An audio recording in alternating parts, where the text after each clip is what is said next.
There is a lot of hype right now around Christianity and liberalism, which was J. Gresham Machen's classic book published in 1923. And I think a number of people who are not familiar with the book are wondering, why is this such a big deal? World Magazine named it the Book of the Year.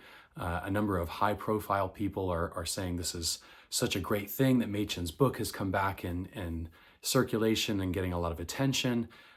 There is a 100th anniversary edition that Westminster Seminary Press published, which is beautiful. I actually did the audiobook for this, so if you listen to the audiobook, you'll hear my voice on that.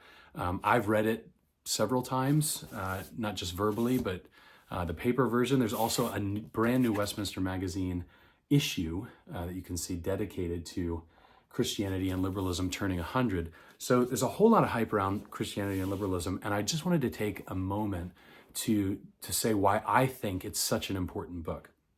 Because many people will read it and they'll say, well, this was published in 1923, the language is a little bit older, this is a little bit heavy at places.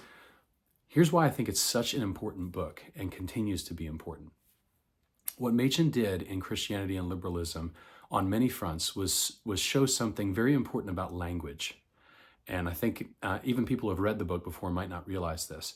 What he's showing with language is that you can have movements in religion and broader culture that take the language of historic Orthodox Christianity and then exploit it or misuse it or change it in such a way that they can retain the superficial benefits of that language, of the benefits of talking about God, for example, and talking about sacrifice and love and Christianity. You can take all of those things and use them and yet be in complete defiance of the actual faith itself.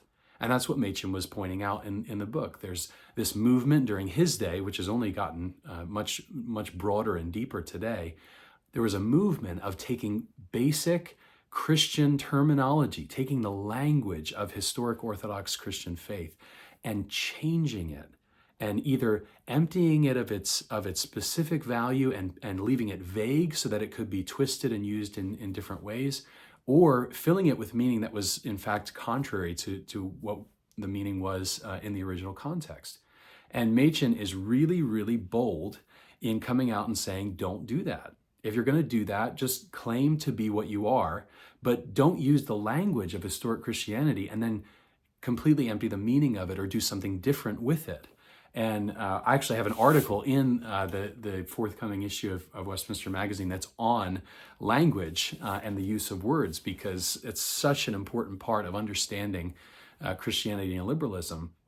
And it's an important part of understanding our culture as well, because we certainly live in a culture that most people consider post-Christian.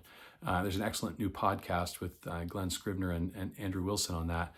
But we live in a culture that actually still uses Christian terminology and values, and yet again has emptied the meaning of those things or changed the meaning to be something quite different. So that's why I still think that Machen's book is getting all this attention. It's warranted attention because we're facing the same exact problem.